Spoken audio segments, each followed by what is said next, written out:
people often say, and I'm sure you've heard it many times before, that grief is the price of love. You know, I know it's a dog, but I lost my dog nearly 3 years ago, but it still hurts. When she left me, of course I was in grief, but then I had to try to remember that she's gone on. This is a joy for her. She's gone on to something, so she's been reborn. And we say things, cliche things like they're at peace now, and they are at peace. We say they're out of pain, and they are out of pain, but we still hurt, and we still don't quite celebrate that. Hey, I'm Tanya Wilkinson, and this is Death on the Daily, bringing the conversation about death out of the shadows and into the mainstream. Because along with birth and change, if there's one thing that's going to happen to us all, then death is it. And we're going to explore how death actually shows up for us on the daily in a multitude of ways, and how when we allow ourselves to accept and to be with death, how it can teach us a whole heap about how to live this life well. Death is a topic that is so avoided in our society, not just in how people disappear from talking about it when others are grieving or dying, but also in how we resist other change and transformation that requires us to go through endings and transitions in life. I pull a tarot and oracle card every single day, morning and evening, to give me spiritual guidance for what lies ahead. When I used to pull the death card, I used to take a massive gulp. It was one of my most feared cards, but now is one that I lean into because it's telling me something vital about my transformation. Because death is a fundamental part of life. Life and death are cyclical, and embracing endings, we open up space for those new beginnings to come. And my guest today brings such a depth of wisdom and understanding in this space. David Wells is an astrologer, past life therapist, teacher, and author, and creator of the Tree of Life Oracle, which draws on the mystic tradition of Kabbalah. I draw a card from this oracle deck every single night. And Death on the Daily is a space where all beliefs are welcome. So whether you're spiritually connected in this way, curious or dubious, I hope that you'll join us for a conversation where we really root into the power of death in our transformations.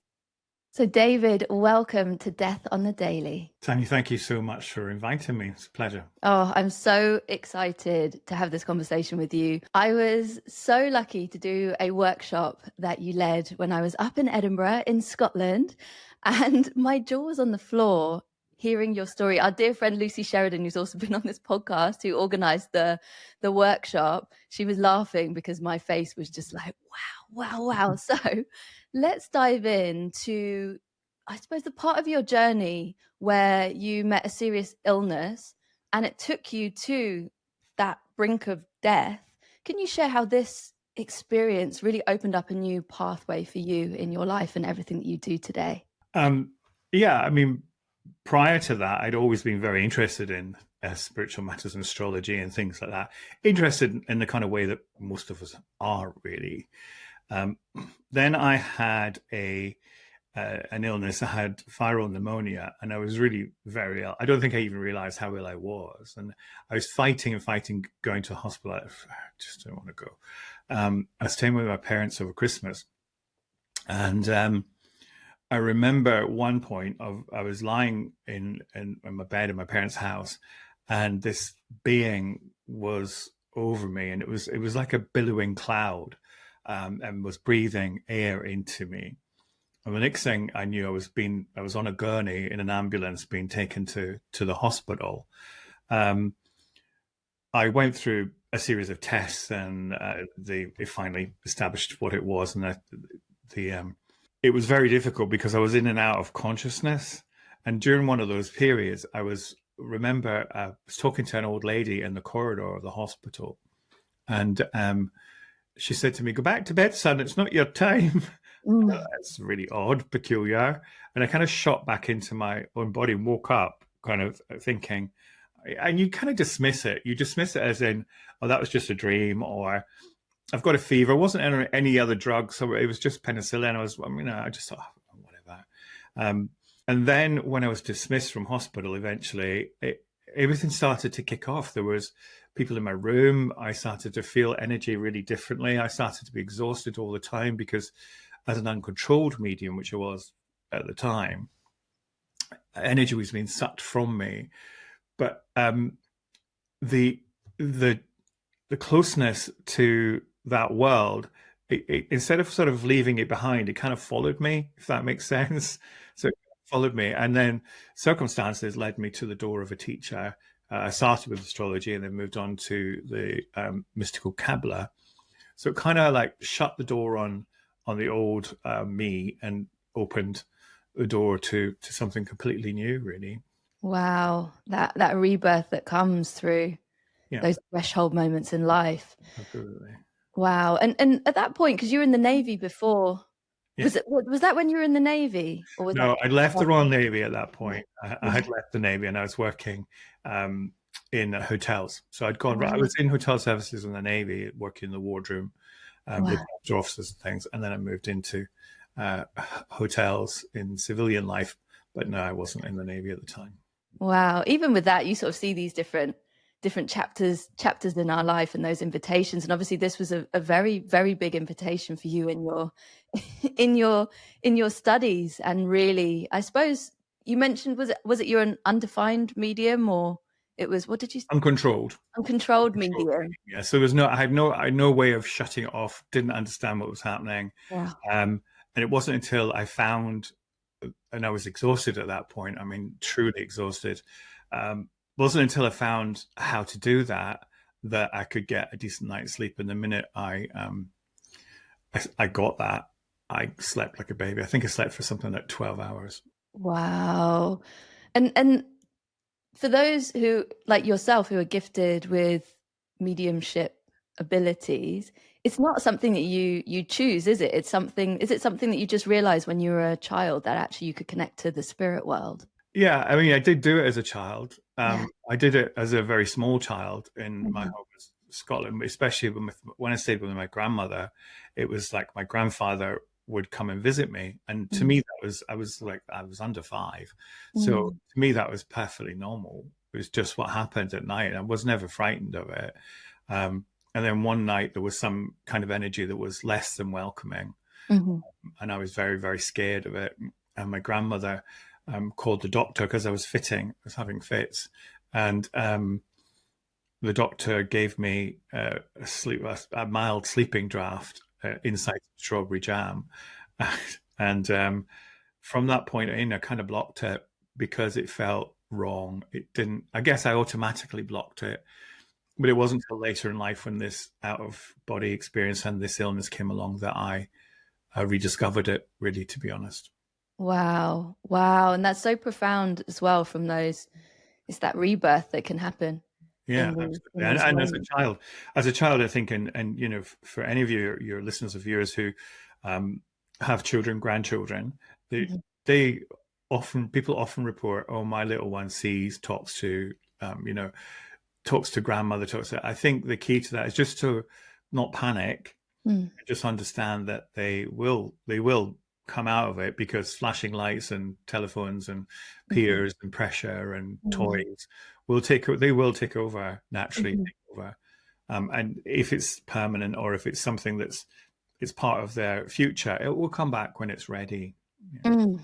But get schooling. You know, when you as an adult, as a young adult, or whenever it comes, I was in my 30s when it came back.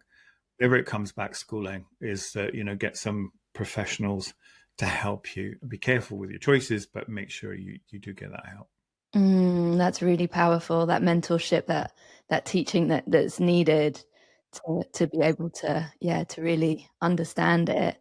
And I think that's really profound as well, just on that acceptance of, and not being scared by it if it is in anyone's children. Because even when I was a child, I remember with my Sri Lankan Amama, she's very religious, and she used to do her Vedic chanting every single day. And I remember sitting with her, and I could sit with her. And when I was very, very small, I remember I used to see animals. I used to close my eyes and I see animals just painted in the stars and different symbolism. And she always encouraged me. There was never what are you talking about? And so she'd always say, what's the message there?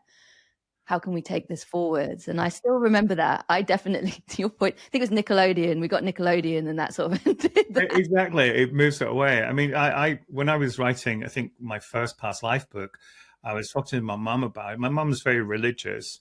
Not she doesn't do anything like I. Nobody in my family does. I think my grandmother might have done, but on the QT, right? Mhm. But nobody in my family does this. And I remember talking to my mum about past lives, and I was doing a bit about children, and they often recall past lives and tell I've heard stories of children saying, "My other mummy never gave me porridge for breakfast." What do you mean your other mummy? And she used to lace my boots up when I was a little girl. These kind of things. Wow. And I remember telling my mum, she was asking the bit I was writing. I told her, she went, "Oh," and this, bearing in mind, I'm in my 30s at this point, and I had done this work for a wee while. It's probably, I've been doing it for 4 or 5 years. And she said to me, "Oh, I remember when you were a little boy, you used to, instead of what we couldn't understand what you were saying because you used to say Gungadin all the time. And we found out that Gungadin during the Boer War meant to the water bearers, water, give me water." So I said, "Well, thank you for keeping that for me for all this time." But yeah, so instead of asking for water, I used to go Gungadin. Yeah. Oh my goodness, David, that's incredible. Amazing. And your kids, lots of kids hear lots and lots of stories of kids doing similar. Yeah. Wow, that's making me think when our kids come along, just write everything down, isn't it? Just 100%. And resist the temptation to go, "Oh my goodness, tell me who is God? What happens?" You just have to let it unfold, because they will go off onto, I'd probably go Gungadin, give me my toy. It would be quick. It's not something that's prolonged. Wow. Wow, that is absolutely fascinating. Tell us more about past lives. It's something that I'm really fascinated in, particularly after the workshop that you did. Yeah, what past lives, we are not just this soul, we are this soul, but we are not just this life, this personality. Yes, the personality. Yeah, we're not just this personality that we inhabit this body and this personality for this particular cycle. But then when we move on, we become someone else, not straight away. There's between lives, which is a branch of past life work, really, that and future lives. But I always say to people, imagine past life cycle is circular, not linear. So your last, so people go, "My last life, I was in like World War II." Really? Well, I get that chronologically, but your last life might have been ancient Egypt, because that's where your soul is learning. So it's all present all at once, which I know is a crazy concept, but it's not linear. So it's circular. Mm-hmm. Our soul sits in the middle of our own circle, if you like, and it's able to access whatever lives we need to call on in this existence. And I think for me, it's like a circle. And then if you imagine there's another circle inside, and all your lives are circular around, but the soul will then go and travel up to this life, and it might go down to this one, might go across to this one next, and it will pull different threads as and when it's needed. So past life work it's like a one-stop shop for me for information for your soul journey, what you've been through, the gifts you've got, your ability to deal with circumstances that are being thrown at you, the way in which you can, the way in which you habitually work through life. So habits and energies you don't even know you're doing. And of course, contacts with other people. Soulmates are a multitude. There's the one person might be in this existence, and they could be certainly with you in the next existence, but they may not be a partner. They could be a child, they could be a parent, they could be, dynamic shift and change. It's an incredible thing. You can meet guides, you can meet, it just goes on, it's endless. Yeah, it's so beautiful. And also I think I love that circularity of it, because again, that speaks to it's the cycle of life, isn't it? It's death, rebirth. And that when you shared about the experiences that we go through, for me, what that brings is a sense of resilience, because I think particularly if we think about the topic of death, so many people are just terrified of death, of dying, but actually the fact that that's something that not just it's inbuilt in us because we are humans and that's what our ancestors and everybody on this planet has done, but actually that is also our soul's journey, that karmic path. And this isn't our first rodeo, I guess, in that space, as and when it comes, or going through it when we lose those who we love as well, I guess. Yeah, absolutely. I mean, people often say, and I'm sure you've heard it many times before, that grief is the price of love. It's the price of love. And I do think that it's difficult to really in that moment to look at ourselves and think, okay, whoever has died, and I know it's a dog, but I lost my dog nearly 3 years ago, but it still hurts. When she left me, of course I was in grief, but then I had to try to remember that she's gone on. This is a joy for her. She's gone on to something, so she's been reborn, and that's a difficult thing for people. I know we verbalize it. We say, "Oh, we say things, cliche things like they're at peace now," and they are at peace. We say, "Oh, they're out of pain," and they are out of pain. But we still hurt, and we still don't quite celebrate that. We celebrate. Mm. I think it's a need to celebrate that as much as they have left us, they've been born into another realm where their parents, their grandparents, their favorite pets, they are waiting to greet them. Imagine the joy. Imagine Mm. the, I mean, I'm not in the realms of I can't wait because I can, thank you.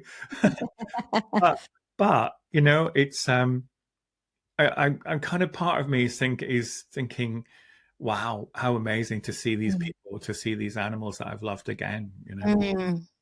Yeah, that's beautiful. I think also it's the bit for dying for me. I recently had a cancer diagnosis and death was close. I was breathing on my neck, and it's extraordinary how you move into a place of grace. Well, I certainly, and I see that a lot with people. I know, I feel that a lot of people. You move into acceptance. It's people around you that perhaps may be struggling a bit more, but I moved into a place of great peace and great grace. And there was no fear of death, but the fear for me was the bit before, the struggle and the suffering, and I didn't want people to see me if I was going to be like that. And you know, that's the difficult part for me. So not the actual. I have absolutely no fear of death, none whatsoever. It's the bit before that worries me. That's it. Yeah, that I can so resonate with that. That makes total sense because I think that no matter, and that shows the duality or the multiplicity of these conversations, isn't it? That grief is love, it hurts a lot, it stays with us for a lifetime, and particularly if it's a dog. We've got 2 dogs, and I can totally resonate with just how big a part dogs are. They're our family, aren't they? They make such an impact. But also then that you can be comfortable with the death part of it, but actually have that discomfort with other aspects of it. And I think that is the complexity of these conversations, and that's where those platitudes of, we're all going to be in a better place, they're at peace, etc., they only serve one aspect of it, but actually there is that journey that we have to go through. And I suppose, as with all of our human existence, what was coming through as you were speaking is that we are here to be challenged, aren't we? We are here to go through these things that do feel insurmountable or very, very difficult, and that is the power of that journey through and that transformation that can come. There's a book called The 5 Invitations by Frank Ostaseski, who he founded the Zen Hospice in the US, and it's a brilliant book about 5 invitations about what he's learned through being with the dying for decades. And it's just incredible because he doesn't shy away from the fact that actually it's difficult. And even I think one of his most esteemed spiritual teachers in his final day was suddenly terrified of death. And Frank was like, oh, wow, we can all, even if we spend Yeah, our whole life cultivating through that meditation practice, but yeah. actually that transformation as well. He speaks a lot about where people in their final days can suddenly have the spiritual transformation that they hadn't had through the rest of their life. And I think that for me really speaks to as well. I've got the death card here. All right, Um, I brought mine just in case. from your Tree of Life Oracle, and that the fact that actually through that death there is a portal, whether it's end of life or any point in our life. So yeah, I'd love maybe for us to speak a little bit to the death card and how feared it is in our society, but actually the transformation that can come through it. Yeah, absolutely. Death card is up there. I think the Hanged Man's another one, and the Tower, and the Devil card, and there can be as much wrapped up in difficult circumstances, wrapped up in some of the cards you wouldn't like the Empress, perhaps, where love is really hurting. But I think for me, So the cards are traditional tarot, but of course mine also resonate with the Tree of Life. And it's interesting because the death path, um, it's about grief. Well, it says on the card, grief, but rebirth and transformation. So it's all of those things. And in a physical death, we transform too. We transform into something else. We transform into our true selves, you might say, right? Um, but the path that this walks is actually from a place called Netzach, which is love, and a place called Tiferet, which is the sun. It's like the holiest place in the chart. So that actual path moves from love up to Tiferet, which is the most balanced part of the chart, and deals with joy. And I think the beauty of the death process is what's celebrated in the card, because it is a beautiful card. And I think for me, when people get the death card, it depends on your circumstances. Very rarely in a traditional tarot lay will it mean physical death. We would look for where it is in the spread. We would look for cards surrounding it, things like that. There are certain cards we might associate that this is a physical thing. And I wouldn't shy away from saying that to someone. It's usually not about them. It's usually they've lost someone.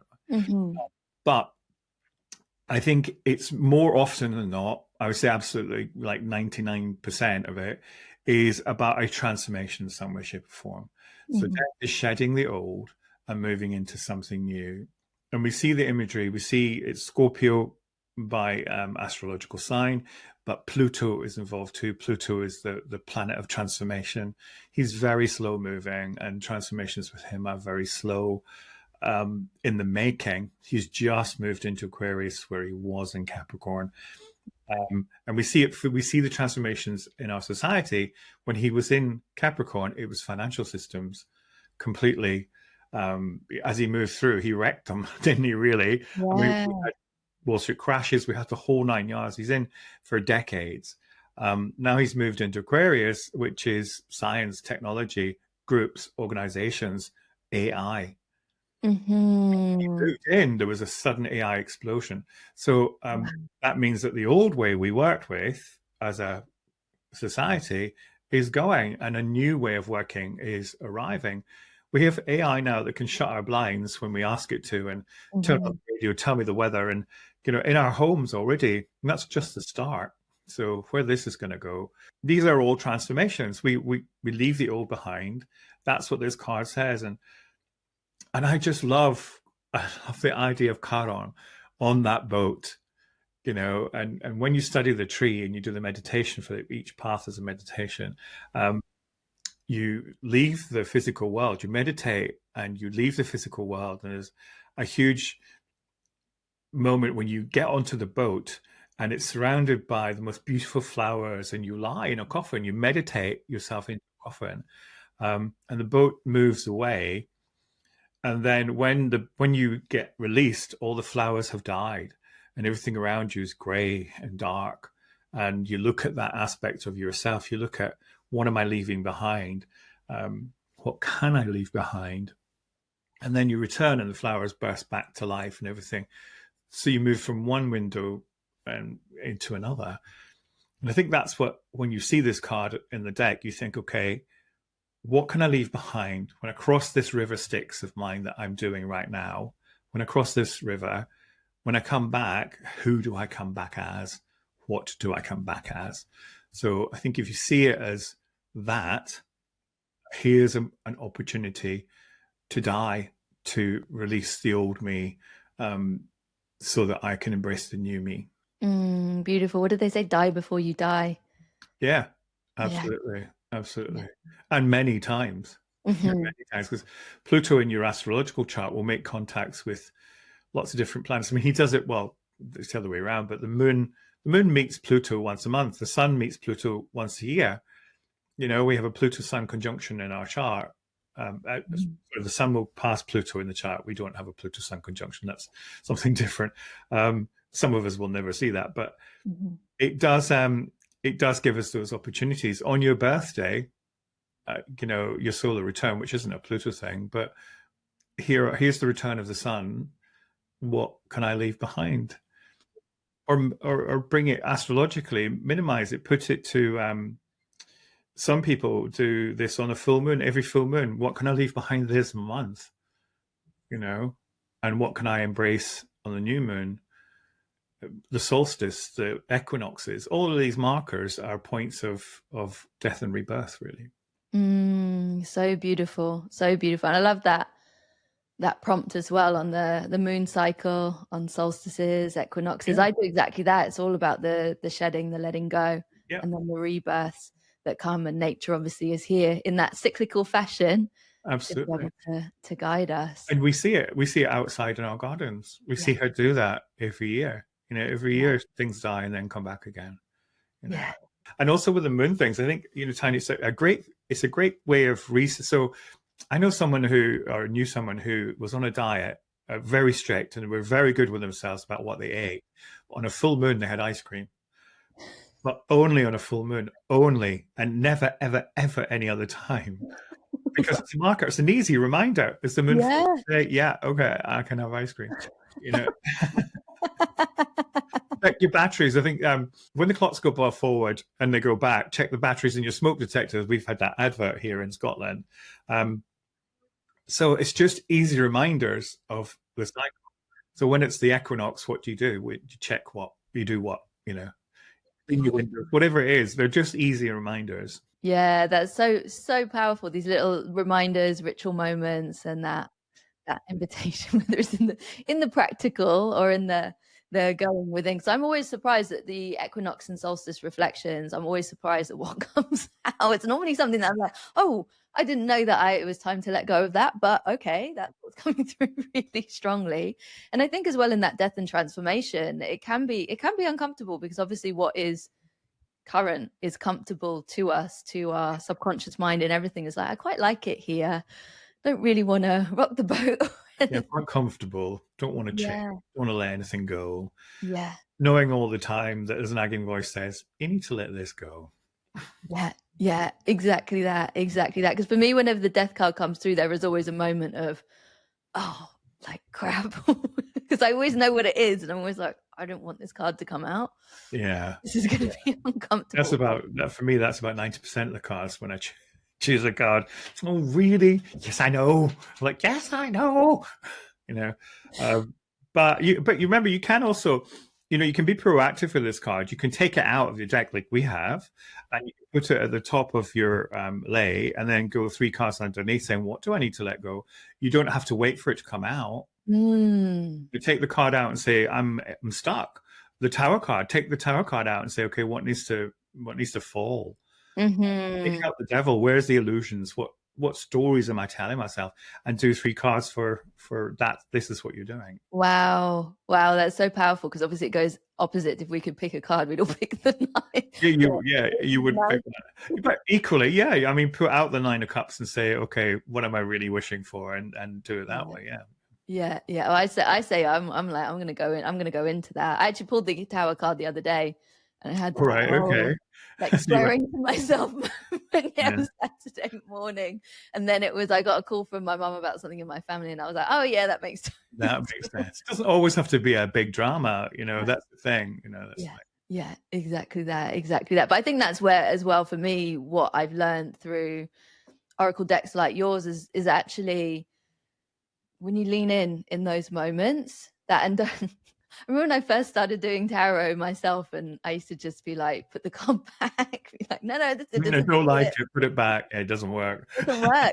The amount of times the card would literally come flying out of the deck at me. Yes. Because I'm sure. Yeah.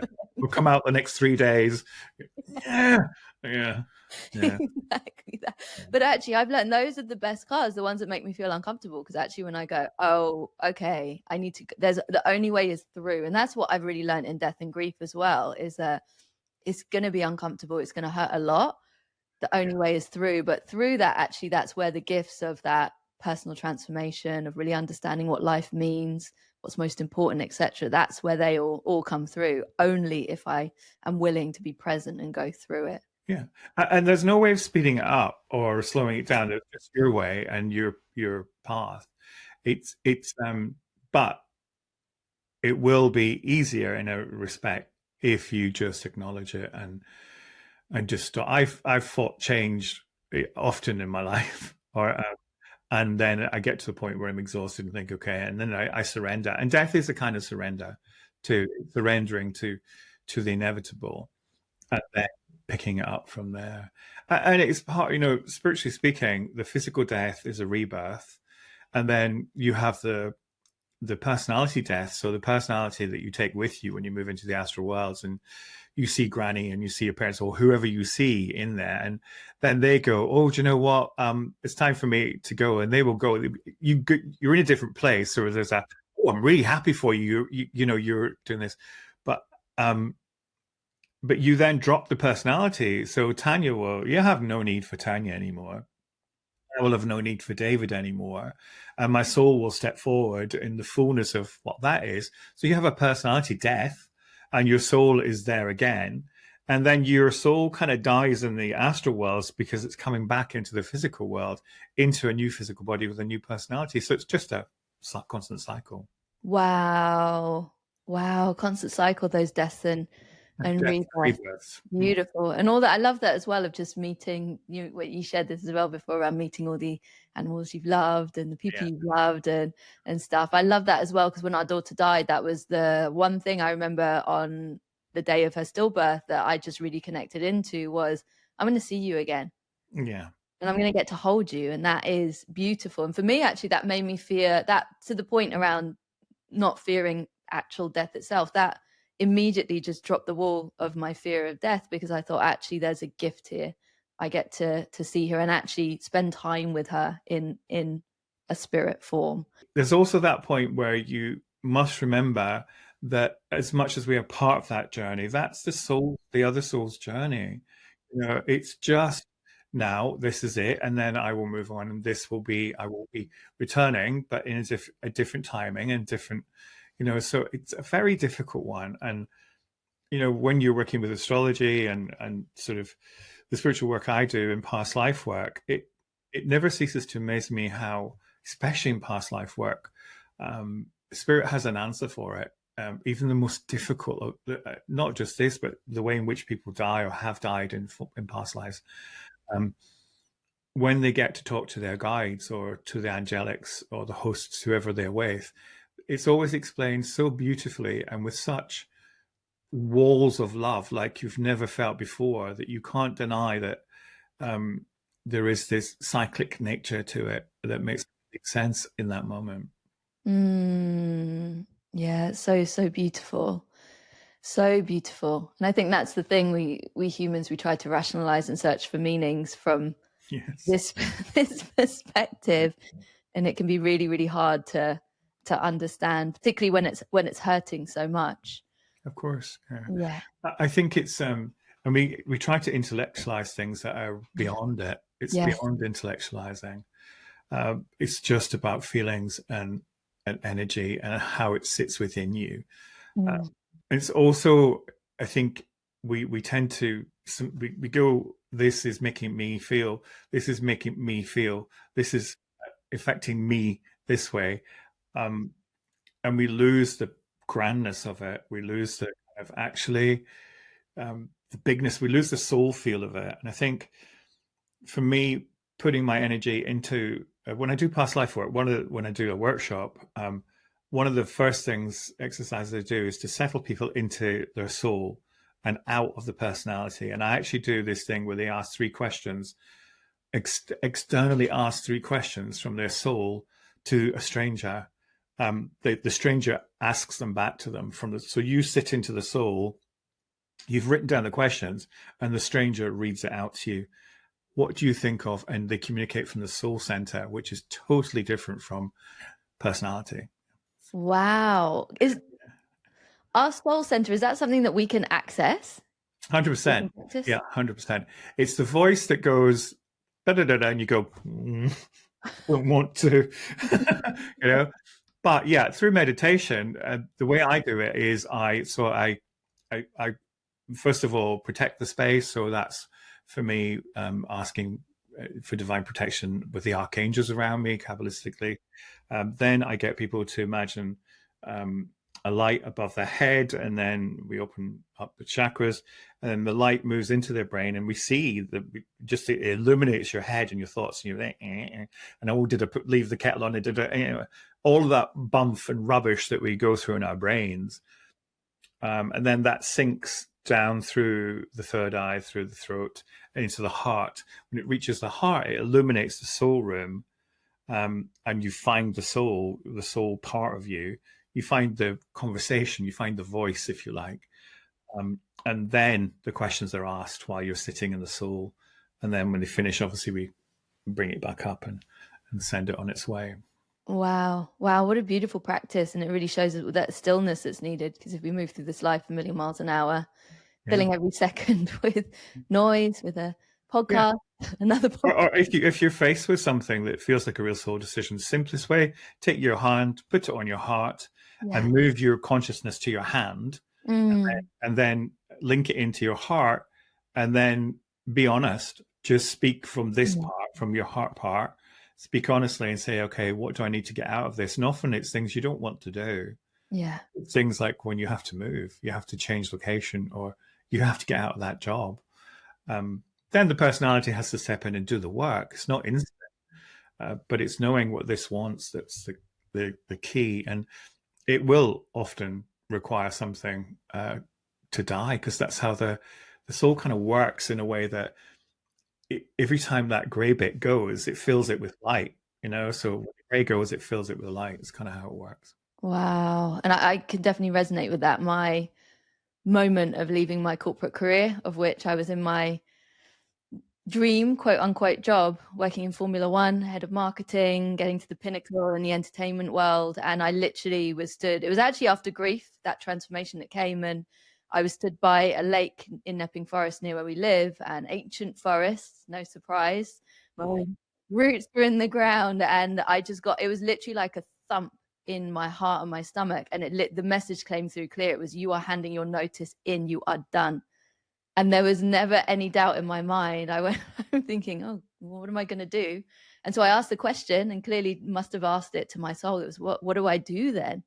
And it was, you need to help people to grow and to develop. And that's where I went down the path of becoming a coach and now going into the grief space. But that all unfolded literally from that moment.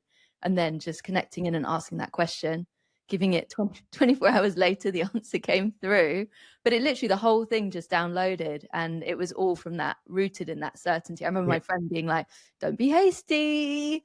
What are you doing? Have a think. And I said, no, regardless of what I come through as an answer, I was like, I know I have to have my notice in now. There is no doubt in my mind. So I have similar as well. That's when I left my I was working in leisure in a club, and I had an email on my desk from my boss about something that really wasn't my fault. Kind of was, but wasn't. And I just thought, oh, do you know what? I'm done. I was working, because we worked till like 11 midnight, and a lot of it was just presence, just in case there was any. And I was looking at my chart, actually, because I was studying astrology at the time, and I saw in my chart what I wasn't doing, and I thought, oh, I've had enough. So I did the same. I just put my notice in and thought, no, stick it. I had nothing other than one column, I think, in Now magazine. And then within a week, I was writing for Metro. I was their very first astrologer. Wow. Very first astrologer in Metro, and then lots of jobs followed. Wow, when you take that invitation. Yeah, that's so powerful. So powerful. And you mentioned as well, because in astrology, I'm fascinated, because what I could hear there is it's those invitations for those transformational moments, or perhaps where we're out of alignment with what we should be doing. It's not, because I think that, well, I suppose I'm interested to see, how does death show up in our astrological charts? Well, physical death or transformations, I guess it's this. Either, yeah. Well, physical death, it's not something I would predict for people. Definitely not. And I do think we can see windows. We can see windows of, and whether people take them or not, that's the key. Astrology, for me, is like the weather, and it's whether you go out in it or you don't, right? But Pluto is a big player, because he's literally about death. So is Scorpio, and so is your 8th house. So your 8th house is about that transformation. House is a section in your chart. And it's the interaction of all of that, plus the way in which Pluto transiting, which means as he moves around, affects your own planets. So if he does go alongside your sun, or he does go alongside Saturn, I had a Pluto-Saturn conjunction in my chart, which is death. It was in the third house, so it's my mind, and I completely lost my mind, really, to be honest. And it was part of this transformation, but then it also affected me in a way where everything in my life materialistically was taken from me. I lost all my work, I lost my home, Wow. I lost everything completely. Everything went. No matter what I did, I couldn't get it back. I couldn't find. I lost three very high paying jobs in the space of 3 months. Mm-hmm. Every single one of them, through no fault of mine, I'd like to add. Yeah. Just the old publishing and and broadcasting. It's time for new, new face. Wow. So everything went. So we can see that transformation, but equally, you can see the reason for it, and you can see the length of it. So Pluto moves slowly, so it is a long transformation sometimes. Saturn's just about to move. In fact, moves into Aries next week. He's about every 2.5 years, and we have our Saturn return when we're about 28 to 30. That's a death, really, in a way, because it's the death of the old you, and a repurposing, a restructuring of who you are, what you want to be. So we can see these cycles. I'm an 8th house sun, so that's dealing with death. I'm also Scorpio rising. So I have a real interesting transformation, and a real interest in the transformation of the deathing process. But we can see in your charts where these windows are going to appear, and likely what time periods are going to appear. What you do with that is entirely up to you. Yeah. Sometimes it's cave time, which it has been for me. I've retreated for the last 5-6 years, ready to come out. Thank you. Just about ready to relaunch. Wow. But sometimes it can just be a fleeting one. It can just be a few months.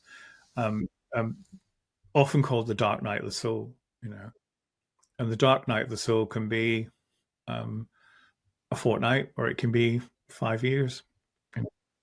It really depends, but we can see it. Pluto is the biggest player, I would say.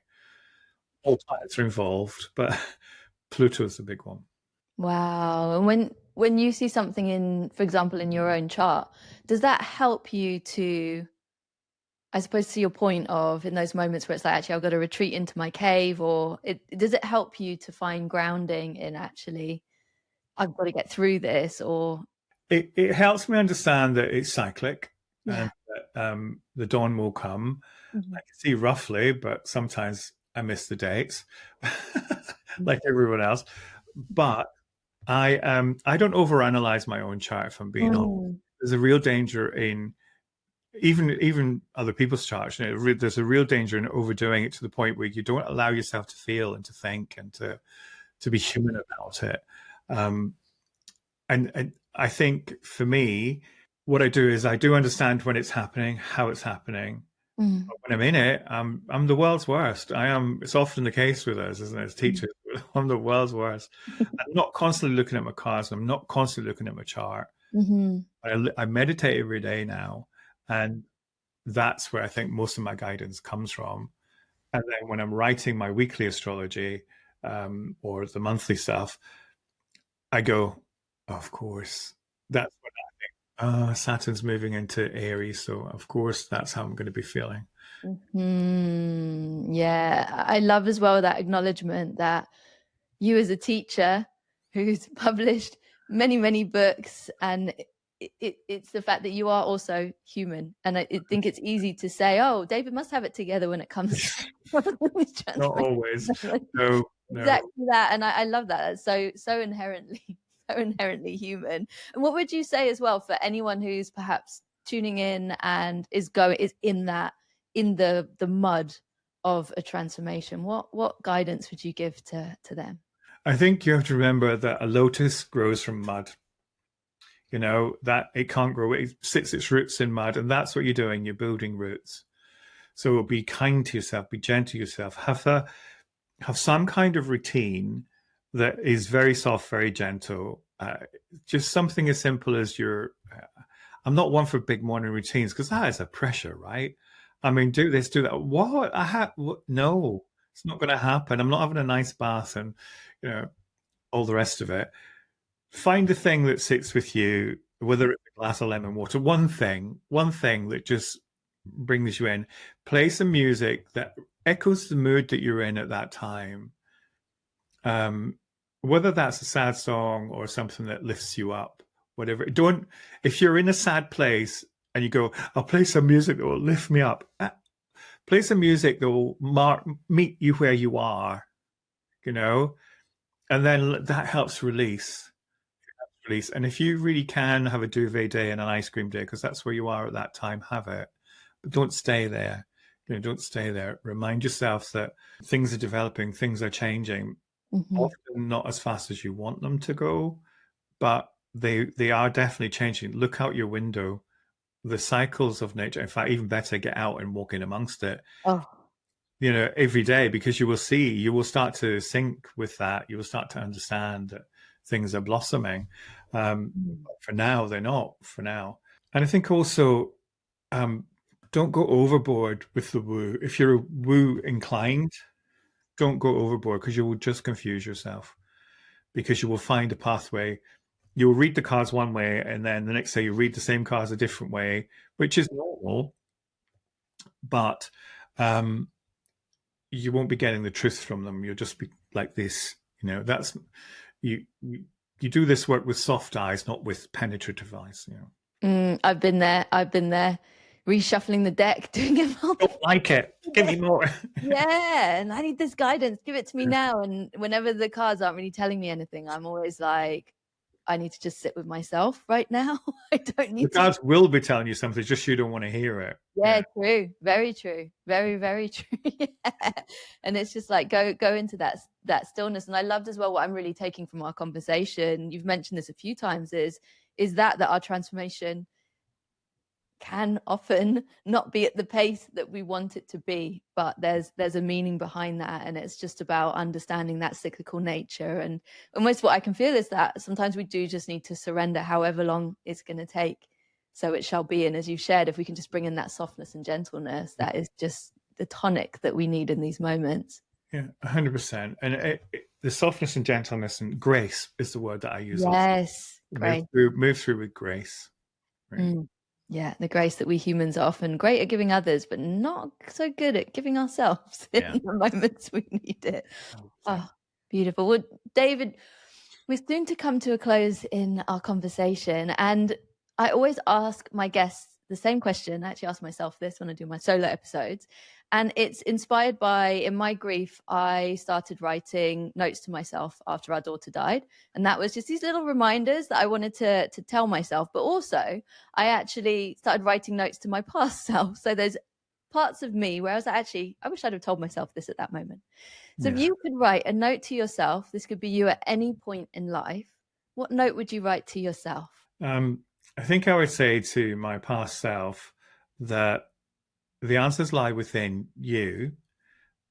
Other people have information, they have another piece of the jigsaw, but the picture on the lid is yours. Yeah, it's not anyone else's to put the pieces together. It's yours. The image is yours.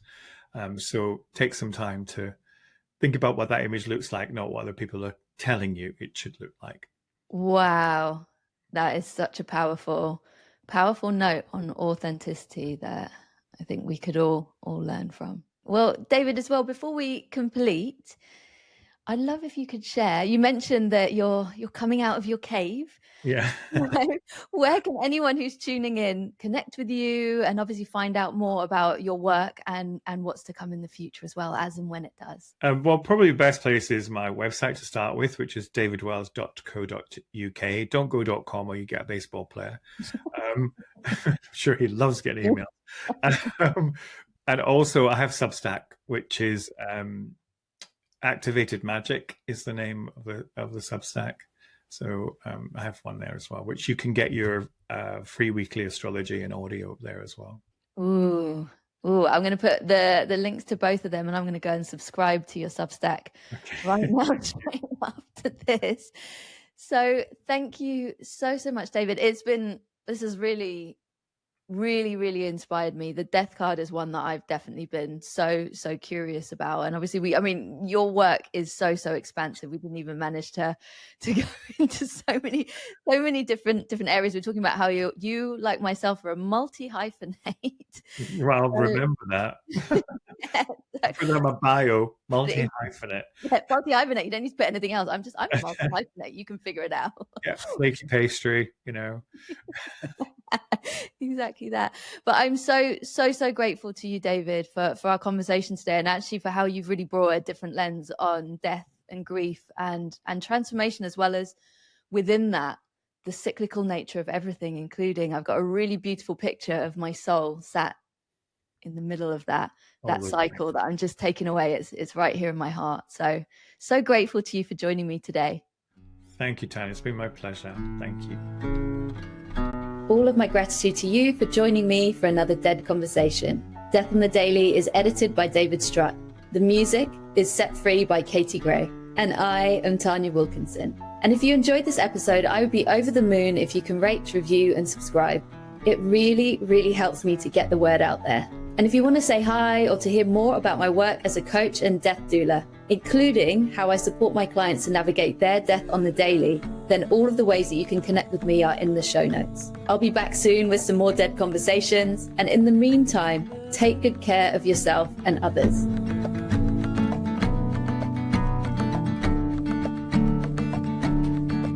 There's a cold fire, there's a crossfire, and there's something